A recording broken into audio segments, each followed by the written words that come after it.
Na última semana, eu me manifestei aqui no plenário do Senado e quero me manifestar mais uma vez a respeito da morosidade do Supremo Tribunal Federal em finalizar processos criminais envolvendo autoridades, principalmente parlamentares políticos. Segundo o levantamento realizado recentemente pelo jornal Folha de São Paulo, há pelo menos 30 inquéritos deste tipo no Supremo Tribunal Federal, tramitando há mais de 6 anos sem desfecho. Alguns deles seguem inconcluso há mais de 10 anos. É isso mesmo, mais de uma década para a conclusão de um processo criminal. Qual o sentimento que pode advir de uma situação dessa, senão a impunidade? A população começa a crer que prevalece a impunidade, principalmente com os políticos. E quem pode negar que a certeza da impunidade alimenta a corrupção e os desvios na administração pública? Quem pode duvidar do fato de que a impunidade destrói a credibilidade das instituições, condição fundamental para a construção da justiça e da democracia? Processos que se arrastam sem decisão definitiva prejudicam a imagem dos políticos, minam a credibilidade da classe política como um todo e arranham a imagem do judiciário. Os únicos beneficiados são aqueles que cometeram malfeitos, são aqueles corruptos, que usam os mandatos para fazer negócios e que se aproveitam da prerrogativa de foro para escapar das garras da justiça. Essa é uma situação que não pode perdurar. Como bem alertou o ministro Luiz Barroso, o Supremo Tribunal Federal não está dotado das condições necessárias para atuar como corte penal. Sua vocação deve ser funcionar como última instância recursal do Poder Judiciário e como corte constitucional, mantendo suas atribuições na primeira instância, em matéria penal, apenas para um rol extremamente reduzido de autoridades. Senhores senadores, a Comissão de Constituição e Justiça e Cidadania prepara-se para votar uma PEC que pode solucionar esses problemas e, mais importante, enviar à sociedade brasileira o sinal claro de que essa casa não tolera a impunidade. Me refiro à PEC 10, de 2013, de autoria do senador Álvaro Dias e que tem parecer favorável do senador Randolfo Rodrigues. Sem prejuízo de eventuais aprimoramentos que o texto possa receber, é importante que ele seja aprovado e que o Instituto da Prerrogativa de Foro, enfim, seja revisto. Esse é o desejo da sociedade brasileira, que não admite mais privilégios dessa ordem aos políticos. O resgate da credibilidade da classe política é fundamental para o avanço da democracia. Do contrário, abriremos espaço para aventureiros que se declaram não políticos, mas que são capazes de trazer enormes retrocessos à jovem democracia do nosso país.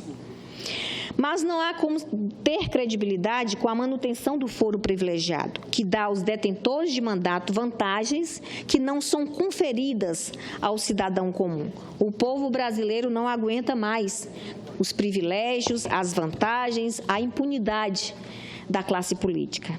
E aí, senhor presidente, eu gostaria também de, nesse momento, registrar minhas opiniões a respeito da PEC número 55. Existe uma unanimidade entre os movimentos sociais e organizações da sociedade civil ligadas à educação. Todas são contrárias à proposta de emenda constitucional número 55. Essa é a posição, entre outras, da campanha nacional pelo direito à educação, do movimento Todos pela Educação, do movimento Interfórum de Educação Infantil do Brasil, da Rede Nacional Primeira Infância e da União Nacional dos Dirigentes Municipais de Educação. Uma causa capaz de unir tantas entidades não pode ser acusada de dogmática ou de atender meramente a interesses partidários. A verdade é que a PEC 55 causa, sim, danos à educação. Não só a educação, como a saúde, a assistência social, a ciência e tecnologia. Estudo da...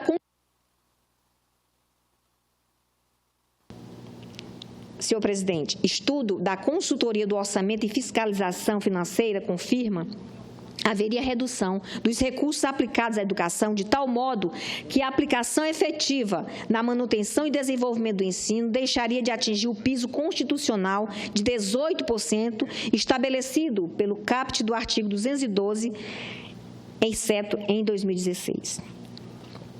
A verdade é que, para justificar a adoção da emenda, parte-se de uma premissa falsa, a de que os gastos brasileiros com saúde, educação e assistência social não estão fora de controle. A verdade é o contrário. Não há gastança.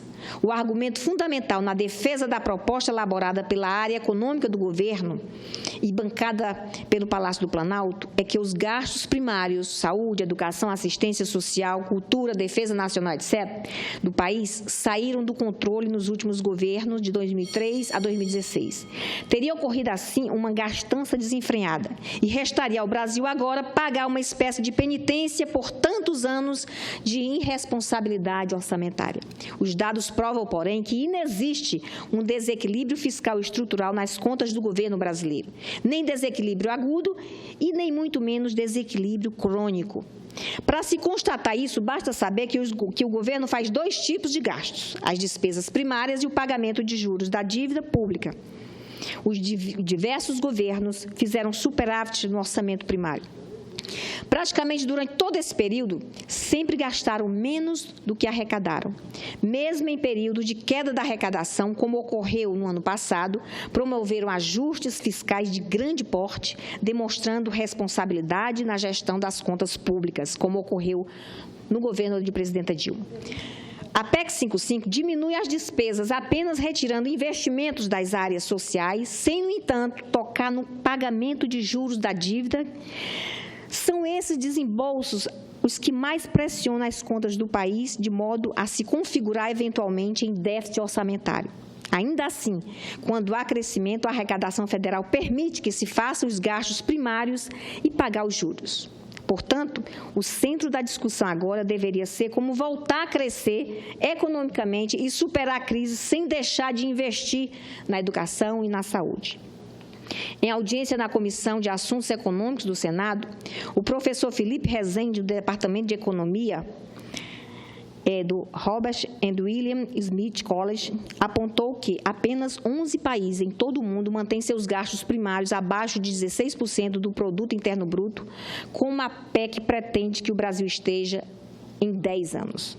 São eles: Guatemala, Irã, Bangladesh, Sudão, Nigéria, Singapura, Madagascar, Congo e República Centro-Africana, além da cidade chinesa de Macau, que tem organização econômica própria. Mais do que isso, a PEC cria uma situação paradoxal e asfixiante.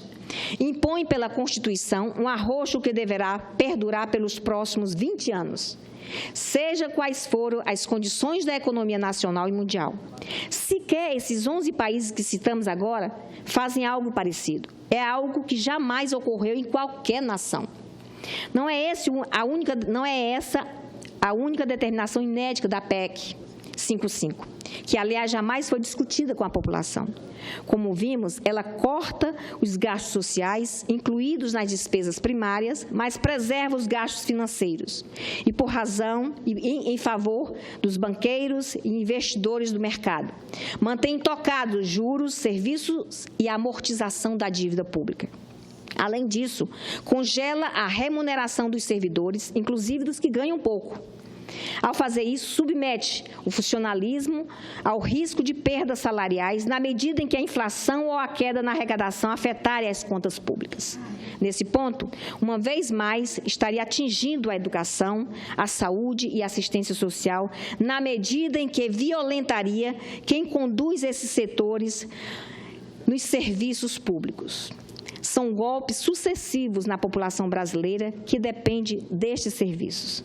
Senhor presidente, era isso. Muito obrigada.